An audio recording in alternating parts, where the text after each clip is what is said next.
Concernant les évacuations vers la métropole, celles-ci font partie de la stratégie que nous développons depuis plusieurs semaines avec les médecins pour pouvoir soutenir le système de santé. Vous savez que nous évacuons déjà vers la métropole toute l'année des patients qui ont besoin de soins spécialisés qui n'existent pas en Guyane. Eh bien, cette stratégie, elle est aussi utile pour le soutien du système de santé, de manière à pouvoir augmenter le nombre de places pour les patients Covid, en déplaçant, si c'est possible, si médicalement c'est possible et si vraiment la situation sanitaire l'exige, de déplacer des patients vers la métropole. Ceci n'est pas encore complètement stabilisé, ce ne sera pas des grandes quantités de patients, ce sera par les vols commerciaux, comme nous savons souvent quand nous prenons l'avion, ça nous arrive souvent de voir des civières. Eh bien, les médecins de Guyane savent très bien gérer ces évacuations sanitaires.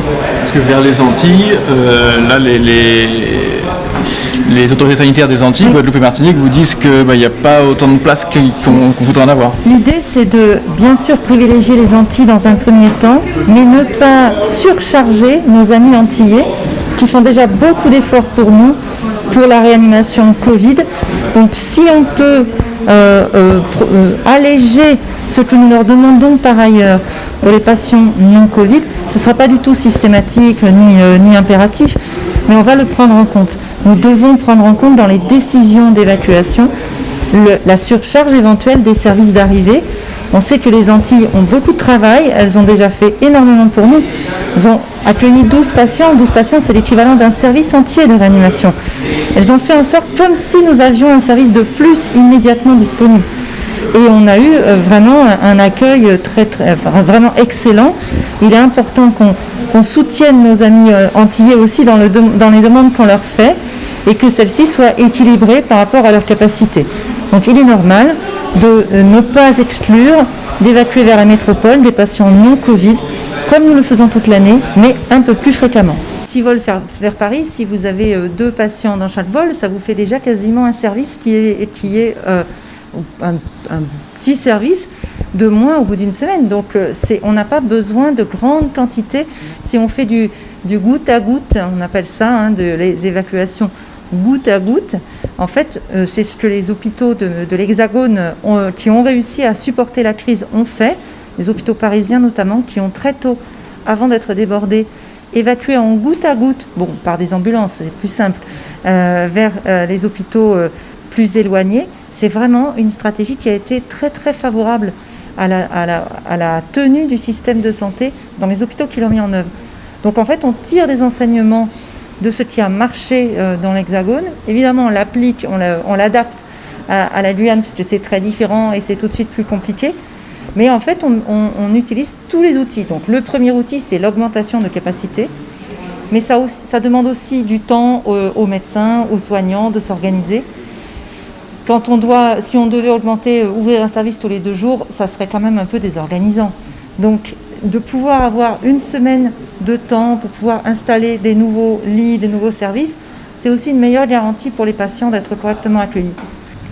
Alors, je vous ai parlé de nos objectifs en matière d'augmentation capacitaire, puisque nous avons plusieurs marches à franchir. Les prochaines marches à franchir sont à Saint-Laurent 2 modules de 4 lits de réanimation supplémentaires, un module qui sera armé d'ici la fin de la semaine par le service de santé des armées, et un autre module qui sera armé dans les jours qui suivent. C'est-à-dire, en gros, on aura nos 8 lits. Oui, on aura nos 8 lits de réanimation Covid supplémentaires au CHOG d'ici sous huitaine. Ce qui nous amènera à avoir 12 lits de réanimation contre 4 aujourd'hui. Donc c'est une très grosse augmentation. Et puis on devrait avoir des sorties de réanimation du CHOG très vite. Donc on va regagner des capacités. Donc ça, c'est la marche que nous voulons franchir au niveau du CHOG. Et nous allons la franchir en 2 étapes. D'abord le SSA, puis les équipes réserve sanitaire et les équipes envoyées par le centre de crise sanitaire. Au char, nous allons au centre hospitalier de Cayenne, nous allons aussi passer un nouveau palier, là aussi en 2 étapes. Ce palier, c'est un palier de 10 lits de réanimation supplémentaires. C'est un service dans lequel la nouvelle SSPI, on appelle ça, dans lequel il y a 5 patients, mais on pourrait en mettre 15. Et c'est une salle moderne, tout équipée, il n'y a pas de problème. Donc ça, on va pouvoir augmenter d'abord de 5 et puis encore ensuite de 5.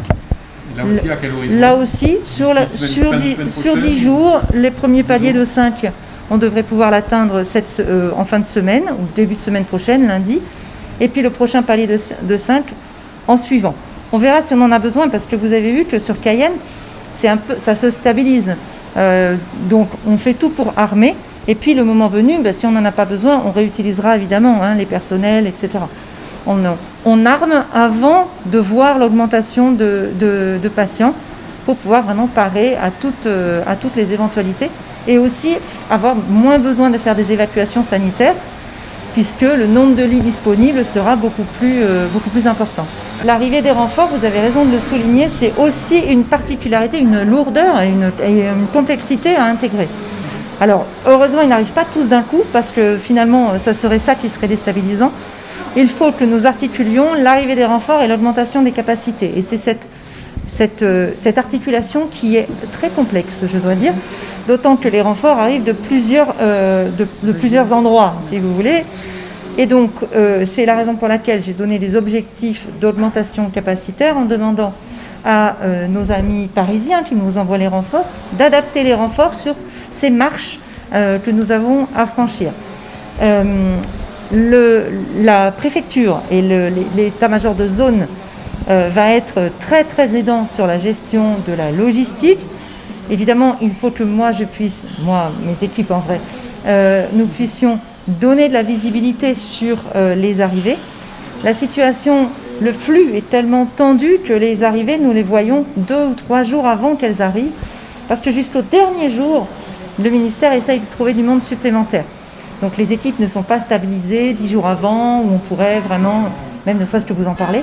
Là, les équipes qui arrivent par les vols du 11 et du 13, mon équipe est en train de travailler sur leur logistique, sachant que j'ai arbitré hier soir les règles de distribution entre l'Ouest et Cayenne, hier soir, cette nuit même.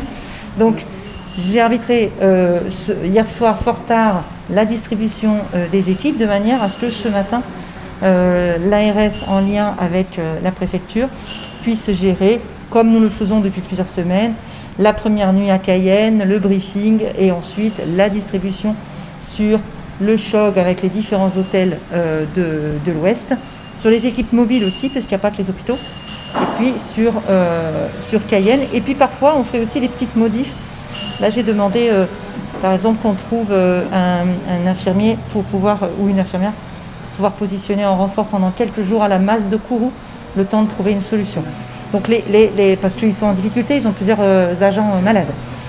Et donc, la distribution des renforts, c'est quelque chose aussi de très dynamique et qui peut changer quand même d'un jour à l'autre. Alors, on fait en sorte de ne pas trop bousculer les gens, mais c'est pas un plan qui serait défini sur les 2 prochains mois et qu'on aurait, je sais pas dans quel tiroir, et qu'on saurait, ça va complètement dépendre de la dynamique de l'épidémie,